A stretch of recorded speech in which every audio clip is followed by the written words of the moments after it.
2 ತಿಂಗಳ ಹಿಂದೆ 2 ಇನ್ಸಿಡೆಂಟ್ ಗಳು ನಡೆಯುತ್ತೆ. ಒಬ್ಳು 20 ವರ್ಷದ ಹೆಣ್ಮಗಳು, ಇನ್ನೊಂದು 26 ವರ್ಷದ ಹೆಣ್ಮಗಳು ಗಾಡಿಲಿ ಹೋಗ್ತಾ ಇರ್ತಾರೆ. ಗುಂಡಿ ಅವಾಯ್ಡ್ ಮಾಡಕ್ ಹೋಗ್ಬಿಟ್ಟು ಬೀಳ್ತಾರೆ. ಅವ್ರ ತಲೆ ಮೇಲೆ ಬಸ್ ಹರ್ಕೊಂಡು ಹೋಗ್ತದೆ. ನಾನು ಹೇಳ್ತಾ ಇರೋದು ಇನ್ಸಿಡೆಂಟ್ ಗಳು. BBMPನೇ ಹೇಳಿದೆ ಸ್ವತಃ 15,000 ಪಾಟೋಲ್ಗಳಿದೆ ಅಂತ. ಆ 15,000 ಪಾಟೋಲ್ಗಳಲ್ಲಿ ಎಷ್ಟು ಪಾಟೋಲ್ಸ್ ಮುಚ್ಚಿದಿರಿ ನೀವೇ? ಟೈಮ್ ಫ್ರೇಮ್ ನೀವೇ ಗಡುವು ಹಾಕೊಂಡಿದ್ರಪ್ಪ.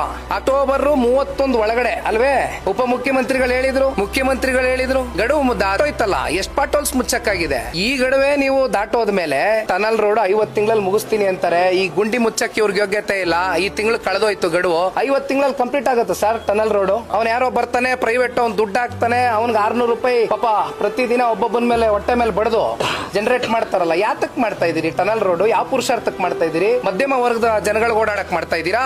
ಶ್ರೀಮಂತರಿಗೆ ರೋಡ್ ಮಾಡ್ತಾ ಇದೀರಾ? ಬರೀ ಕಾರಲ್ಲಿ ಓಡಾಡೋರ್ಗಂತಲ್ಲ ರೋಡ್, ಬೈಕ್ ಅವರೆಲ್ಲ ಹೋಗ್ಬೇಕು ಸರ್. ನೋಡಿ ಸರ್, ಇದು tunnel road it is a very unscientific approach. ಒಂದು ಅವೈಜ್ಞಾನಿಕ, ಜೊತೆಯಲ್ಲಿ ಎನ್ವಿರಾನ್ಮೆಂಟಲ್ ಕ್ಲಿಯರೆನ್ಸ್ ಗಳು ಏನ್ ತಗೋಬೇಕಾಗಿತ್ತು ಅದು ಕೂಡ ತಗೊಳಕ್ ಆಗಿಲ್ಲ ಇಲ್ಲಿವರೆಗೂ. It is totally unscientific. ನಾವು ಸಂಪೂರ್ಣವಾಗಿ ವಿರೋಧ ಮಾಡ್ತೀವಿ ಟನಲ್ ರೋಡ್. ಫಸ್ಟ್ ಇರ್ತಕ್ಕಂತ ಬೇರೆ ಪ್ರಾಜೆಕ್ಟ್ ಗಳು, ಫ್ಲೈಓವರ್ ಗಳು ಇದೆಯಲ್ಲ, ಅದನ್ನ ಫಸ್ಟ್ ಕೆಲಸ ಮುಗಿಸಿ ಆಮೇಲೆ ಟನಲ್ ರೋಡ್ ಬರೋರಂತೆ.